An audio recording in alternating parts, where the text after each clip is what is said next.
Hi, beautiful people. So this conversation might be quite controversial to people peeking in because we're going to be talking about body positivity and some of the misunderstandings we have about what makes a healthy body. I see a lot of Christians nowadays pushing back on body positivity and being really wary that it means that unhealthy bodies, quote unquote, are just going to be widely accepted and people aren't going to care about their health anymore.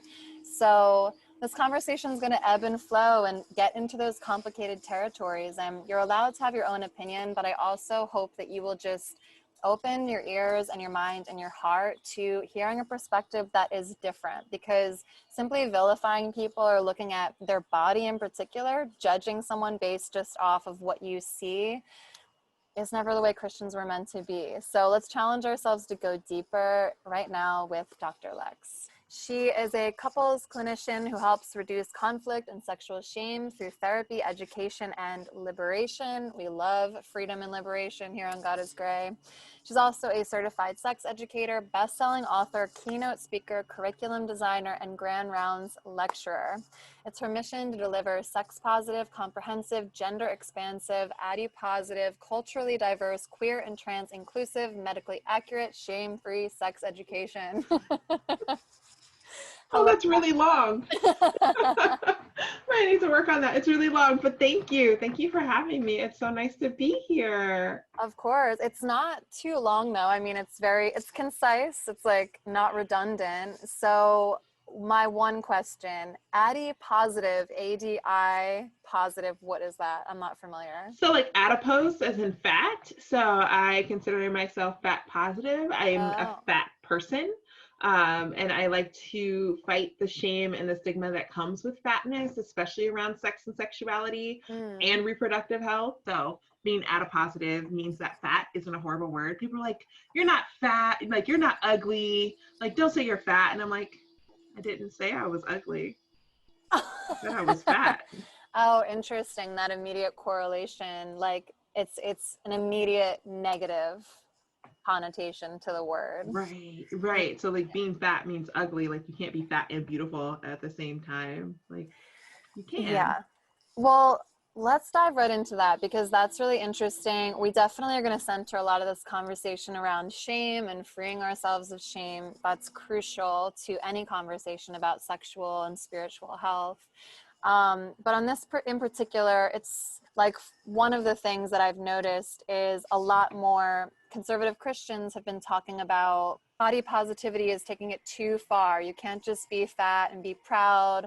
Doesn't that mean you're not honoring and respecting your body? So what to you is the line between you're still honoring your body and yet at the same time there is inclusivity and body positivity and being quote fat, which to be honest is not a word I would feel comfortable calling anyone. So can we dive into all of that? So one of my favorite people to talk about fatness and how it ties in with like capitalism and privilege and racism even is Sonali Rushtar, and is labeled the fat sex therapist on Instagram. And so being fat, right, there are not necessarily direct correlations between fatness and health. You can't look at a fat person and know that they're unhealthy or healthy or not, right? There are fat people who are walking around, which the idea of fatness was created based on the BMI scale, right? We've all had to do what's your weight comparatively to your height at the doctor's office, which, by the way, if you do not want to be weighed at your doctor's office, you can refuse. Just FYI, you can say, no, I don't want to be weighed, even when you're pregnant. That being said, the BMI was actually based on white men and their bodies, and it was meant to be a community measurement tool, not individual, until insurance companies came along and they were like, hey, we need a way to measure health. And they decided to do it through weight and using this measure, even though the founders of the measure were like, it was never supposed to be used this way. When you add that to the BMI, doesn't take into account different masses, right? It doesn't include fat to muscle ratio, things like that. So people that are major athletes in the world, like Serena Williams, would actually be considered obese according to the scale.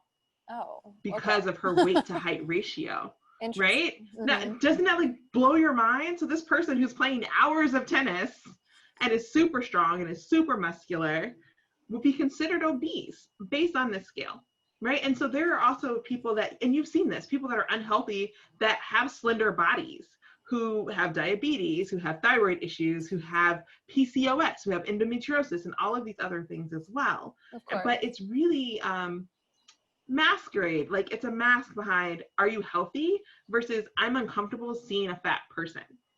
Like Mm. that isn't sexy to me, it's not arousing to me, it's not pleasurable to me, because we've been taught, probably like later than the I can't think of the phase where like fatter, fluffier bodies was all the rage because it meant that you had money, that meant that you could eat. You're And it right. was like, oh, you're rich because you have a little bit of a fupa, right? So that was cute then, and then it lost its cuteness.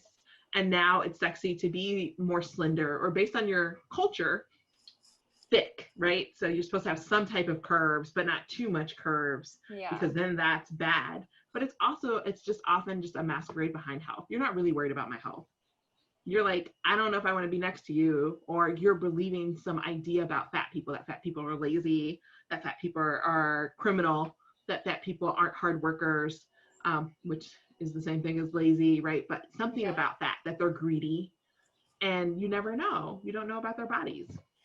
Totally. So I can definitely see the cultural and societal issue with just judging someone based on appearance of any type, whether it be skin color, BMI, anything. But I'm curious, what then is a good measure of health? Because I, for example, spent around 5 years being anorexic. So that's absolutely something that I would hope any of my friends or family were concerned with me for, and they were. And then when you go to the doctor, I would think you would want that to be addressed, at least by someone that actually cared for you, that actually cared about your health. So I can see the problems when it comes to insurance, and then being maybe assumed that you have underlying health issues that you might not have just based on your weight, whether it's like a higher weight or too low of a Yeah. weight. But so what Yeah. is a good scale to measure whether or not a body is actually healthy, and for the person that's inside of that body? Right. And that's what's important, right? It centers on the person. With you and having disordered eating, right? And restrictive eating, you knew something was going on with your body, Yeah. right? And you had some body dysmorphia. So when you looked in the mirror, you saw something completely different than what matched, which also meant your mood would be all over the place. You'd feel lethargic and tired. It's not uncommon for people who are suffering with any type of eating disorder to have hormone imbalances, which Mm. means you might even like start to sprout body hair in places you typically don't have body hair, right? So it's really an individual person. If they're feeling uncomfortable in their body, they're like, oh, I feel sluggish, or I can't move the way I want to do, or I'm having trouble accessing different parts of my body, right? It's really that individual's choice to figure out what works best for them, and then for them to bring it up, because we also don't know why people's bodies change. So we don't know, was there some type of trauma that happened and now you've gained weight or you've lost weight? Mm. I've often read I've been sick for the past 6 months, right? And we can bring up Chadwick Boseman here, right? He was sick and losing weight, undergoing treatments for cancer, and took pictures down on Instagram because people were talking about how emaciated he looked, because Mm. people were talking about his body, not knowing the struggles he was going through, Yeah. Yeah. right? That's why we don't comment on people's bodies without their consent. It's like, hey, I'm noticing something. Is this okay to talk about? And if they say no, you respect their no. Well, absolutely. That's definitely a thing for me. I'm just like, if someone wants to be called a particular pronoun, if someone does or does not want to talk about a subject matter, it is not on you to lead the champion fight to make them talk about something, or to make it. It's not. You are your own. You have your own life. That person is their own. They have their own life. Even if they're your child, they still have their own Mm-hmm. body. They still have their own decisions to make with themselves. Oh, you're going to enjoy that. I know you have a small one. I have a three-nager, as we like to call her, Oh, who's wow. already started playing with pronouns. So like my kid goes by he or she, and does not do they, because Garnet does not understand a they yet. And Garnet's like, what's they? I don't I know. have a really hard time with it too, just like as a writer, just getting acclimated. I always wish there was a word, just because I've done it before. Someone's like, they're coming over, and I'm like, them and who else? They're just like, no, just they. And I'm like, okay. And I hate to be so ignorant and such an old millennial, but getting acclimated. It takes a minute. It takes a minute, right? Like this is my wheelhouse, so I get to practice all the time. I say, "Hi, I'm Dr. Lex. She, her, doctor. My pronouns. What's yours?" Right? And for people who identify typically as cisgender, they're just like, he, she, whatever, whatever, right? But when I get to see the light up of a person who is genderqueer, a person who is trans, a person who is non-binary, they're like, thank you for asking. It really does make a difference in their day just to be seen and to be acknowledged for who they are. And same thing goes for kids, right? And back to that eating thing, I had to be a member of the Clean Plate Club growing up. And I was like, yeah, you have to eat all the food on your plate, right? And that's how you get dessert, or that's how you get a treat, or that's how you get a good job. And it's one of the first betrayals we teach children, because we're teaching them not to listen to their bodies. Yeah. If they say like, I'm done eating, children don't lie about these things. They're like, not like, oh, I'm done, I'm tricking you, I'm just gonna wait till later to say I'm hungry again. Their bodies are full, and they're really good at being able to say that. And I nursed for, oh my gosh, 3 years, now that I calculate. God bless. I nursed for 3 years. Thank you. For 2 little ones. And at 6 weeks old, my oldest was 16 pounds, which is huge. Okay. Yeah. Which is off the growth chart. Like the doctor was like, here's the chart, here's your kid. And I was like, and they were like, well, you might want to start cutting back on her food.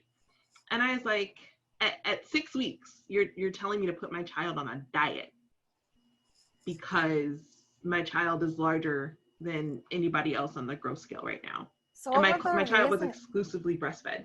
Yeah, I was going to say, what is the reasoning behind that? Because I could see if they were asking you, oh, what formula are you using? Is it counteracting her body in some strange way that she's gaining too much weight?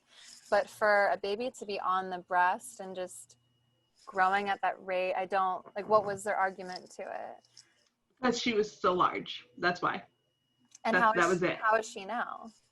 So she's still the 98th percentile. So my 3-year-old wears 5 and 6s in size, which for folks who don't know, your kid usually wears the size that matches their age, right? And my other child is not yet 2 and wears 3-year-old clothes, right? So they're big kids and they're tall. Like my almost 2-year-old now knows how to open the trunk of the car with the button because she can reach it. And I'm like, note to self, put things up higher now, right?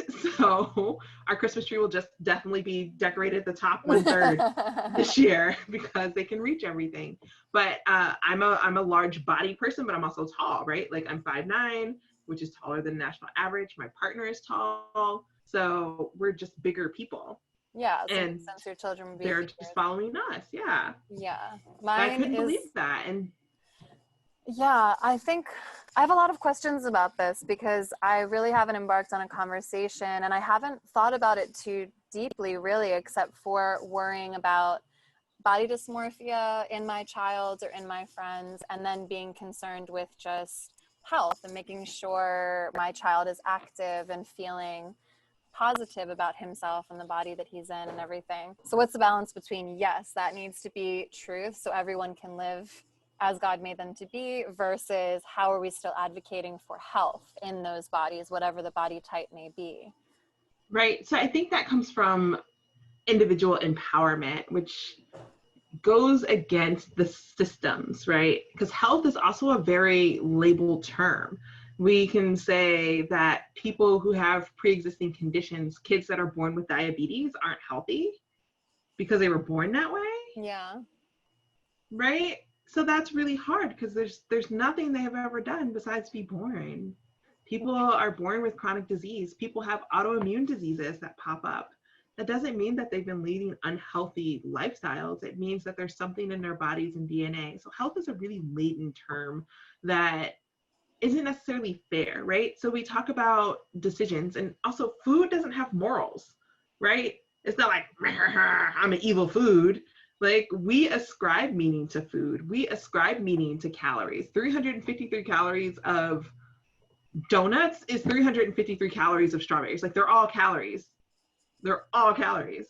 And it's how we're eating them and what it means for us. So I think we have to individualize, like, this feels good for me. This is something that I enjoy. This is pleasurable. Maybe this is the only source of pleasure in my life right now. And if it's somebody you care about, if it's something that you're seeing an overconsumption of cocaine or meth or whatever is going on for them, that's when you check in on their mental. You don't say, you're doing this behavior and you should stop, right? Because that's shaming. That's saying, my belief system is this is bad for you, so you need to ascribe to my belief system. Versus, hey, how do you feel? Like, I want to know about all your feelings, not just how your body feels, not just how your body feels in clothes, not how you feel naked. Like, how are you feeling all the way around? And we don't really do a great job here in the States of taking care of a whole person. That's really brilliant. That seems like the perfect way to approach it, because if we have to get rid of our own preconceived notions about what is making a body look a certain way, what is actually healthy for a particular person, to trust, as I advocate with sexual health as well, to trust people to make their own consenting, autonomous choices with their sexuality, and not imposing your own morality and ideals on it as much as you'd want to if it's someone that you love, or if it's, you know, your adult child springing into their own life. So I think it's brilliant that the question then becomes, how do you genuinely feel? Are you sluggish? Do you feel energetic? And then from there, working on the body image and how you look in the mirror. Because I think that the secondary challenge, maybe the first challenge for a lot of people, would be first looking in the mirror. How do I feel? And that is really not a good barometer when there are things like body dysmorphia that affect people, or there are all the social stigmas of what a body is supposed to look like. So it's kind of like chicken or the egg. Which one do you think becomes more important, or is there a particular order? Like, so many people in marginalized communities have to keep advocating to be understood and to be accepted, for example, with body positivity. So, you know, it's like, do you need just society to catch up to help people feel more comfortable in their bodies? Or do people just need to start walking around knowing that they feel healthy, they feel good, and this is their body? Like, it seems like a lot of work for people is what I'm trying to say. I mean, I've been in this game for 10 years, right? And body esteem is a part of sexuality. So when we think of sexuality, we think of it holistically. We think about intimacy and being able to build bonds with people that are significant. We think about sensuality and being able to use your senses for pleasure. Like, your skin is actually your largest sexual organ. Your brain is your most powerful, but your skin is all over your body, and it has sensation all over your body, right? And you might have had that experience where, like, you feel a prickle somewhere else, but you can feel it tingle somewhere else. You're like, ooh, if I scratch this rib, you know, I feel my knee or something like that. Whatever it is, it's all so interconnected. That's part of sexuality. And then body esteem and how I express my body esteem and how I express my gender and my identity, that's all part of sexuality. And then your morals and values with it. So I definitely think it comes from this individual standpoint, but we are force-fed so much crap that takes plant and seeds in us and grows these forests of shame trees that get rattled. So it's like the old Cosmos would be like, oh, are your thighs too thin or thighs too thick, right? And for Black and brown cultures, having thick thighs is something that can be really desirable, or having a big butt is something that can be really desirable. But like back in the early 90s, right, that wasn't supposed to be cute.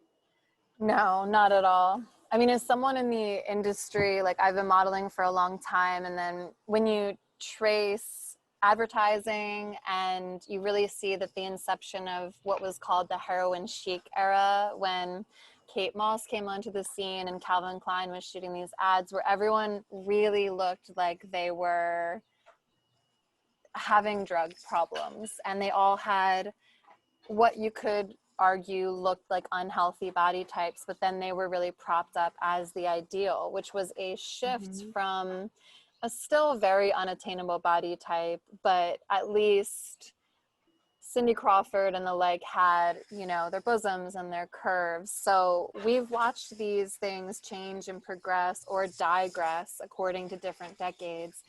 And now it's been so interesting to see, you know, we've been talking a WAP a lot on this channel, and to see now this body type being so esteemed and beloved. And even that is, though, hard for some people to achieve, because what if you're very curvaceous, but your curves aren't falling in the quote right places? Right. There's always something new to worry about. And how much more often have I been looking at my ass in the mirror and being disappointed with it? I didn't do that 10 years ago, but now the ass is all the rage, and I'm like, oh no.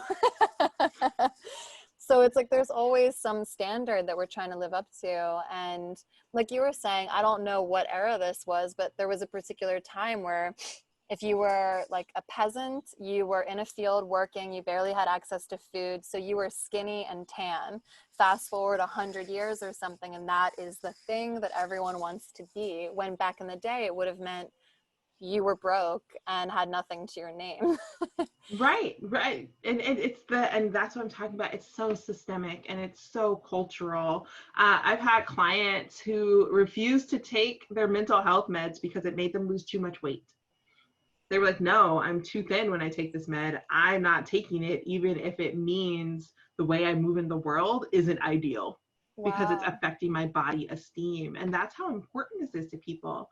So when we're talking about people's bodies, and I would leave healthy out of it. I would leave like, are you feeling lethargic? Are you feeling tired out of it? I would say like, what's going on with your mood?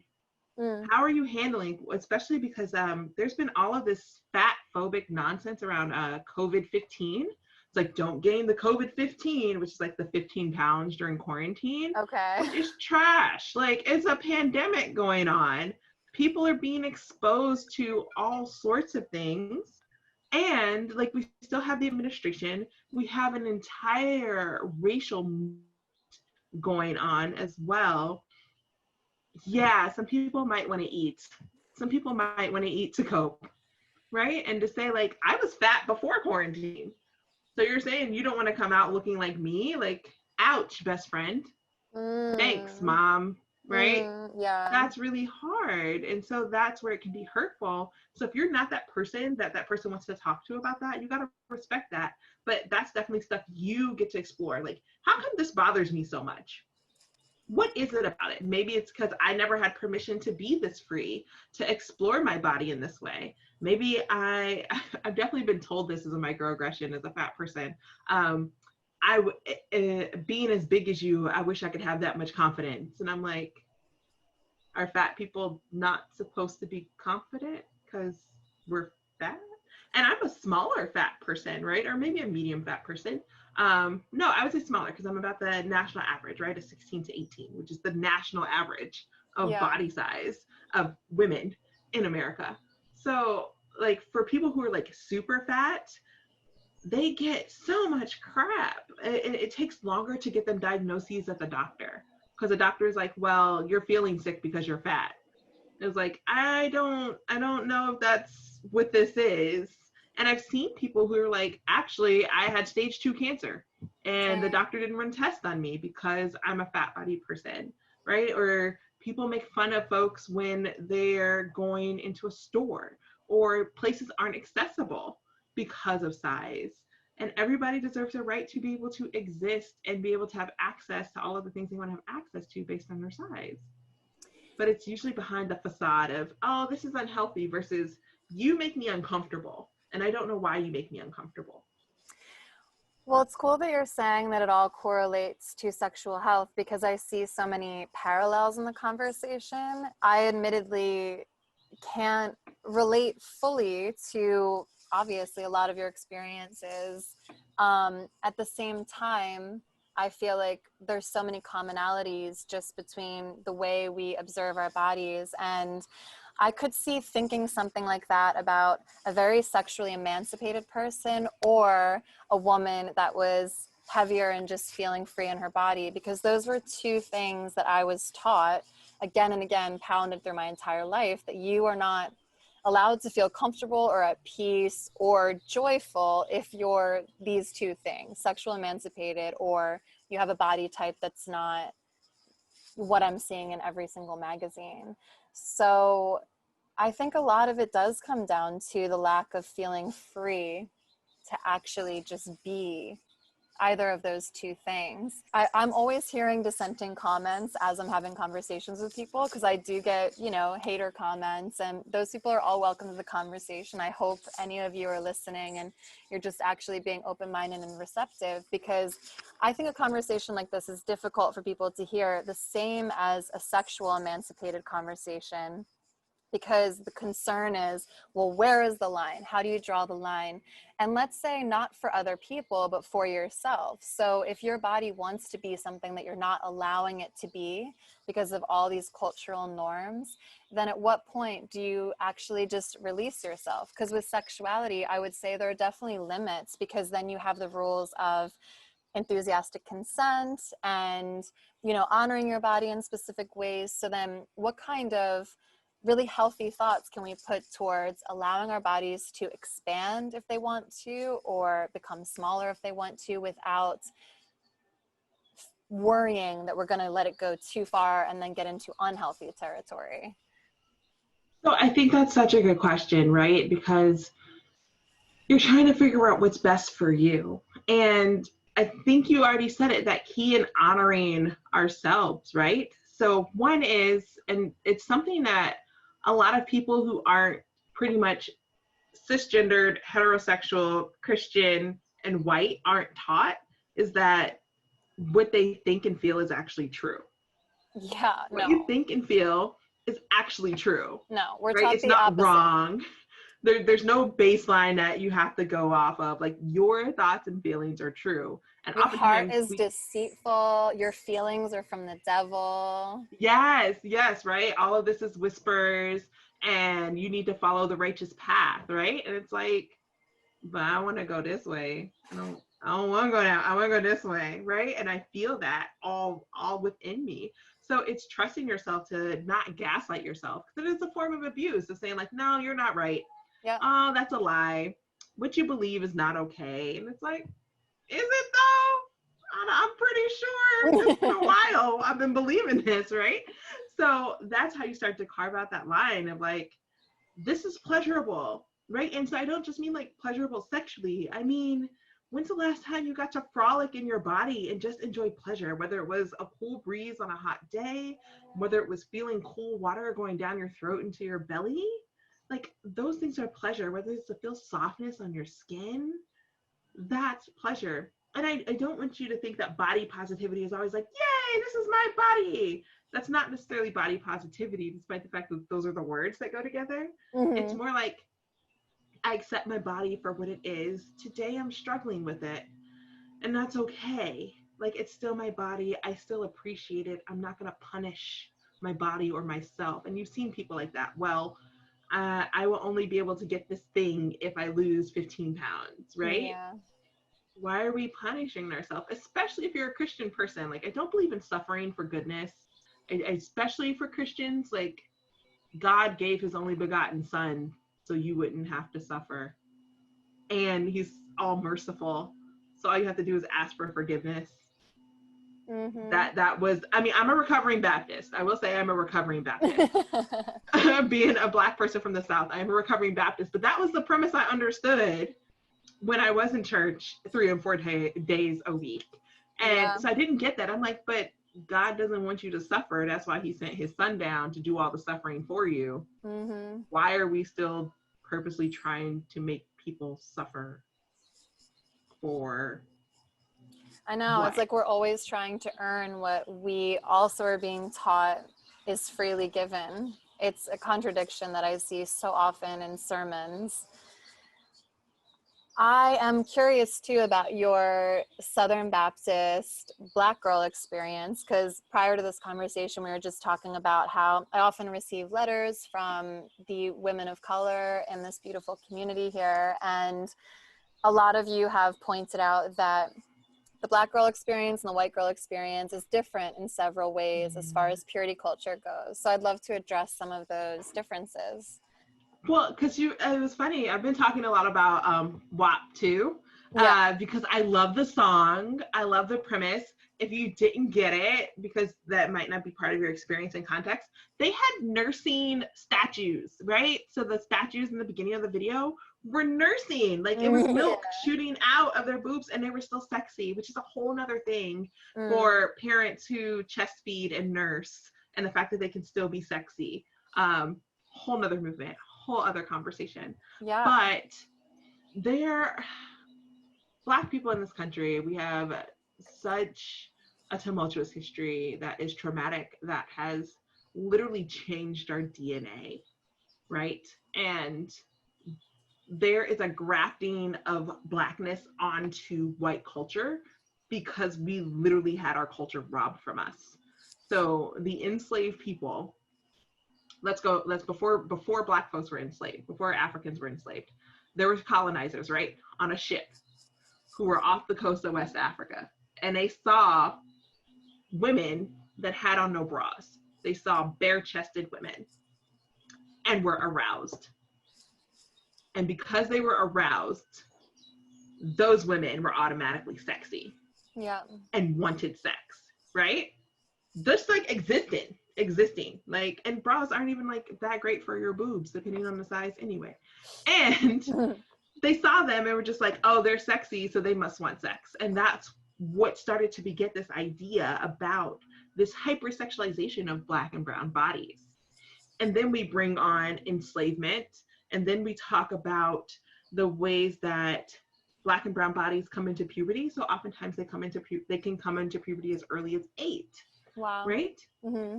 So starting menstruation and then starting puberty for people with penises, for young Black boys, around that time, you start to get seen as an adult.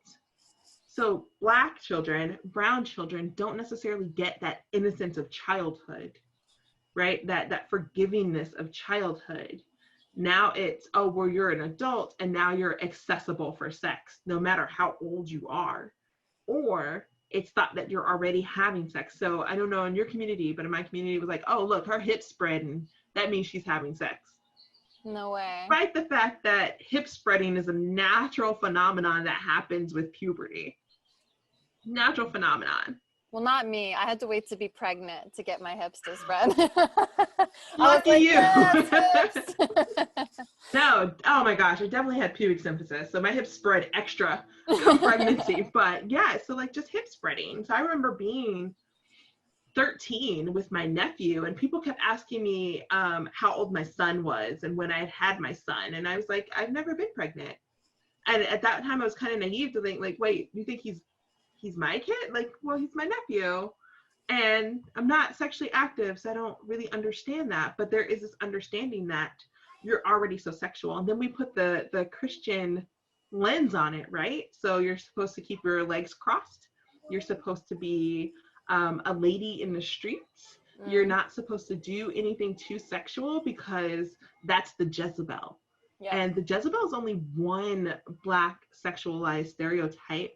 There are basically 3 matriarchs. We have the Jezebel, who is sexually wanton, and she is so sexual that she's like Mrs. Steal Your Man. Like, I can have sex with anybody I want. Everybody wants to have sex with me, and I want to sex everybody else up. And then there's the mammy, which becomes like the welfare mom, and those stereotypes. And the mammy is considered fat, oftentimes is darker, is the nurturer, has all these kids. So it's like, she might not be necessarily wanted sexually, but people having sex with her because she keep having kids. So who do people having sex with her, right? And then there's the sapphire, so the bulb buster. Think Claire Huxtable, right? Mm-hmm. Like, I'm gonna tell you when we having sex, but that person's sexually intimidating. It's like, oh, well, we don't know. She's too strong. She's intimidating. We don't know if we want her. She don't need a man. And all of these stereotypes follow Blackness just from existing as Black female bodied folks.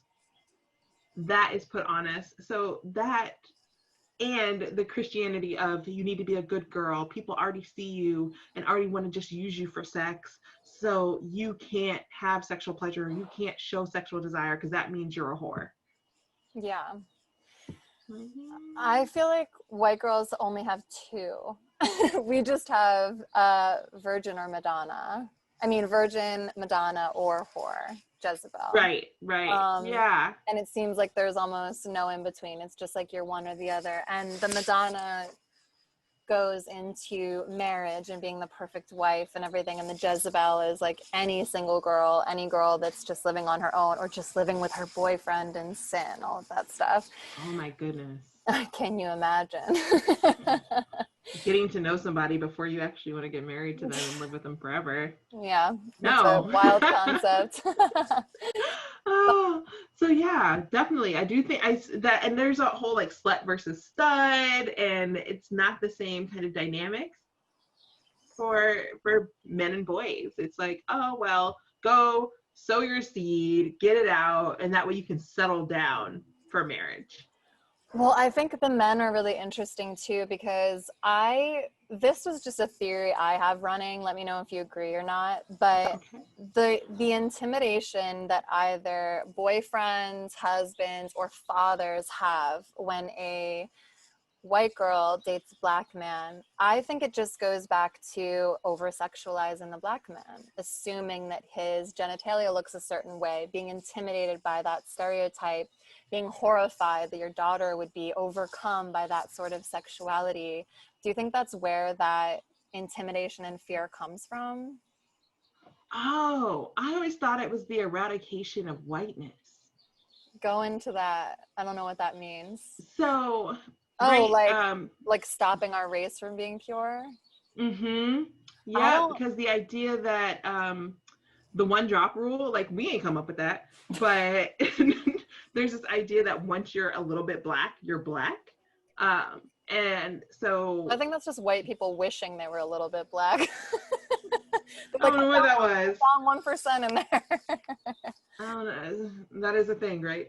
So the idea that a white woman with a black man who has a baby that comes out biracial, but if that biracial baby is perceived as and treated as black, right? I.e. Barack Obama, Yeah. and identifies that way, then they get erased. So those men get erased. They no longer see. And so if that keeps happening, right, which is what the projections do say will happen, that people will continue to mix, then there is no more white male. And then who gets to hold the power? Because white men in our country have the power. And so it becomes a threat to that power. Yeah, it's interesting because I guess now that we're talking about it, I believe it could be a little bit of both and what people are actually aware is happening. And that's why I think these conversations are so beautiful. And I'm so happy people are addressing these topics openly now, because it's all about media literacy and also literacy about our history, where we've come from, and why we're holding certain ideals. And I think it can be a little bit of both, because if I look at someone like my dad, I know that he has no stake in the game of keeping our race pure, and he's not concerned. I'm with a Mexican dude. He never once cared that I wouldn't have a pure white baby. I think it was more the sexualization of black bodies and black men. So but I don't know. It could be this like deeply ingrained fear, like the tribalism of we have to keep ourselves Well, together, was or it the same with your Mexican lover? Did he have the same like machismo fear or dominant fear? Because like there is a level of idea that Mexican men have to be the head of the household, that you're supposed to be submissive, right? So there is that cultural ideology that does get passed on. Did your dad have those same fears or qualms? Well, it's interesting because we never really talked about it. My dad is a very open person. I think he just wanted to meet my partner. My partner is an exceptional person, and ultimately it didn't matter what color skin or what background he had as long as he was good to me, you know? But Yeah, but I yeah. but I'm just recalling that's the only race and sexuality based conversation we ever had. Yeah, I mean, I definitely think there is that part of the fear around sexualization and brutalization, but like white women have been sleeping with black men since the beginning of time. White slave owners white women slave owners would sleep with the bucks and the black men that were enslaved behind their husbands' backs. That is I not haven't heard abnormal. that story. Oh, yeah. Yeah. So it was a common practice. And also talking about the sexualization and the sexual trauma and the rape of enslaved black men, because how do you say no to Mrs., right? Yeah. We oftentimes hear about the brutalizations about enslaved women, but we don't hear that about enslaved black men. But enslaved black men were absolutely forced into sexual encounters, not only with other enslaved people, but also with enslaved masters, both male and female. And it Wow. typically could be a way to emasculate, but also it could be a way because she was sexually attracted to whoever was on that plantation. And then it also became dangerous, right? It became dangerous for black men to want to be with or to be with white women for quite a period of time, and can still be dangerous to date, quite Yeah. honestly. Yeah. And to add that, so not only the kind of brutalization of sexuality, right? But I'm thinking of your dad. I used to live in Philly. I also worked in the Philadelphia school district, in the Oh, inner sure. city. So Maybe you small can world. Hey, possibly dad. clarify.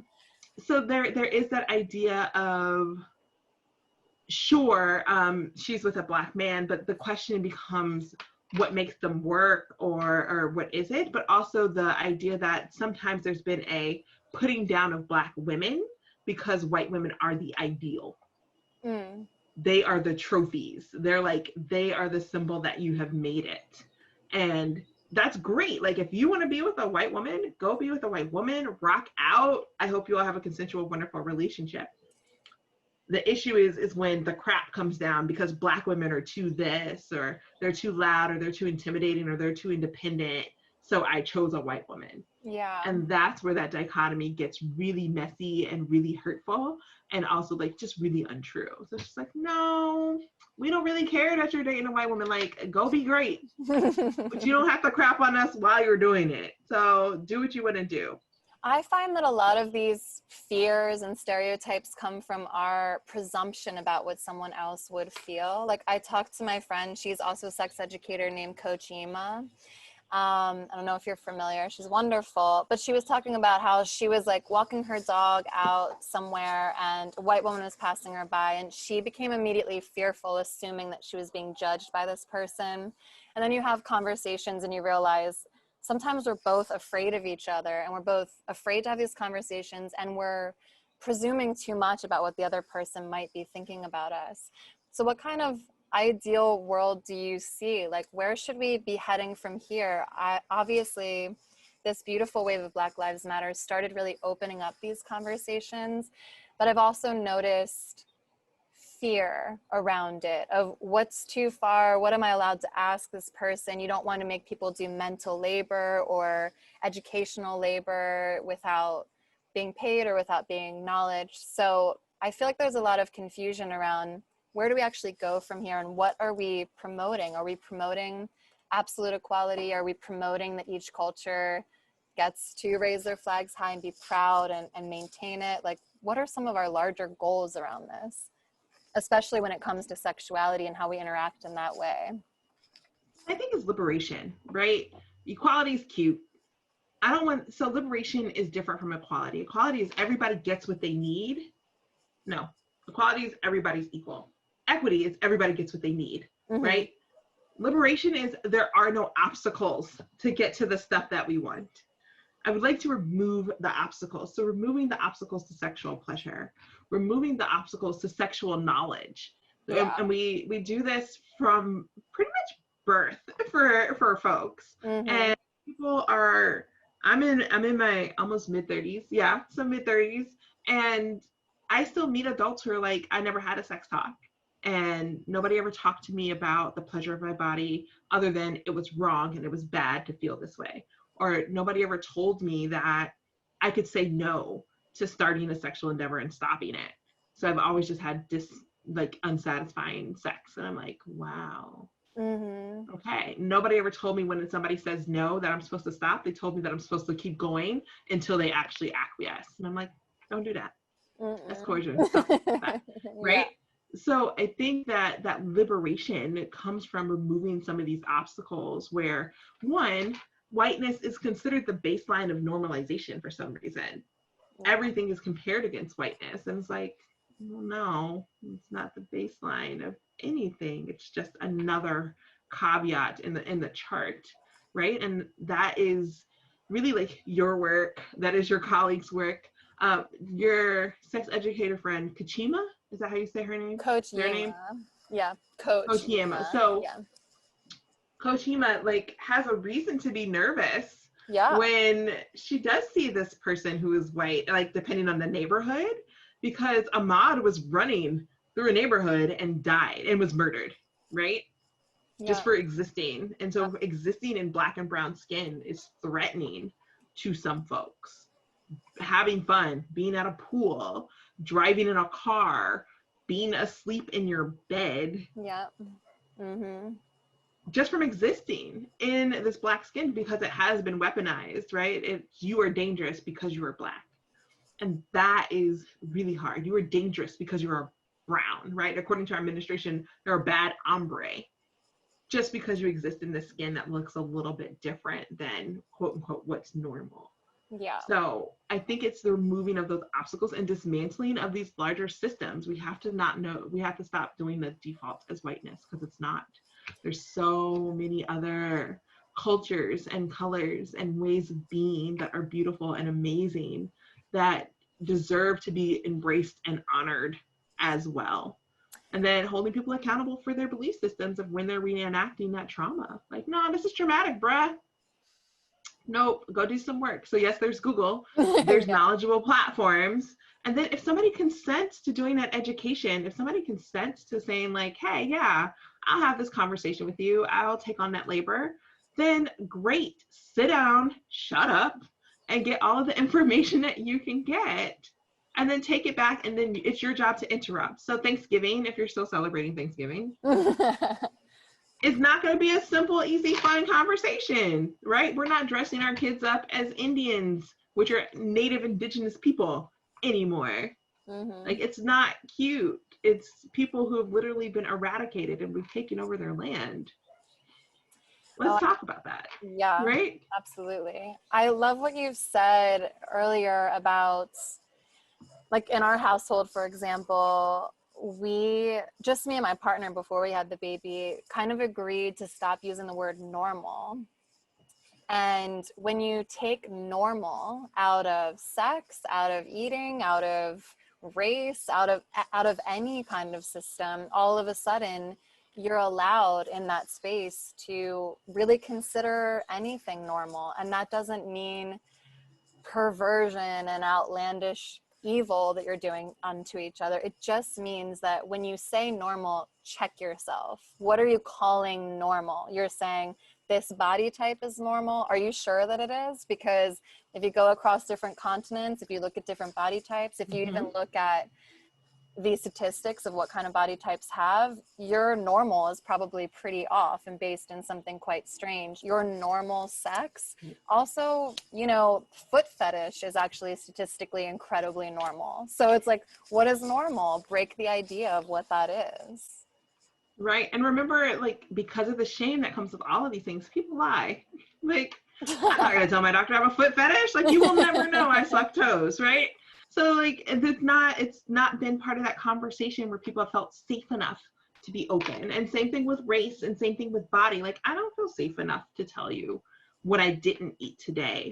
Or I've seen people who, like, wore weights to their weigh-ins to make themselves heavier because they feared that they were going to become underweight because they knew they were doing restrictive things. Oh, right? wow. Yeah, because they were hiding. So we haven't made these things comfortable, accessible, regular conversations. We have to talk about how your body feels and how it shows up and how you want it to feel, right? If you're fine with it feeling this way, rock out. Yeah. Have fun. Okay, I trust you to know what's going on. If you're saying, like, I'm having a really hard time today trying to put food in my mouth, then that tells me something else is up and we need to get you some type of support, whether it be mental health, whether it be medical. Ideally, it'll be global, and we'll support you. But we need to create a society and a place, even if that society is two people, if that society is church, if that society is your Facebook group, or whatever it is, for it to be safe for you to start to have those conversations, so where you can just completely be you and that be acceptable. Beautiful. I think full circle to round up this conversation, again, it's so interesting to see this exact correlation between body positivity and sex positivity, because really what we're asking is for people to advocate for comprehensive education and trust of the person. And I've been saying this on God is Gray, my platform, for so long, that we don't often enough tell people, hey, in the spiritual case, you have the Holy Spirit within you. You can speak to divinity on your own without needing another channel or another person telling you what it's about.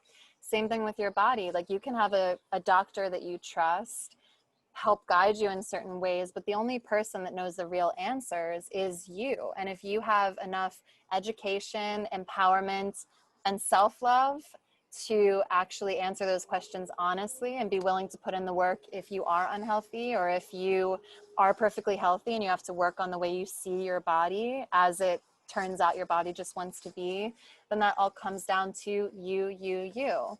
Would you agree with that? Yeah, center yourself. You're allowed to center yourself, and we're not taught that. We're taught to center other people's happiness, right? Or God's happiness, right? And again, that self-sacrifice does not equal goodness. Yeah, It and never it's has. not biblical. Like, yeah, that's the true thing too. We always think we're doing things for God, but also see where that voice is coming from. If it's a voice that's like a pastor, they have capability to be fallible.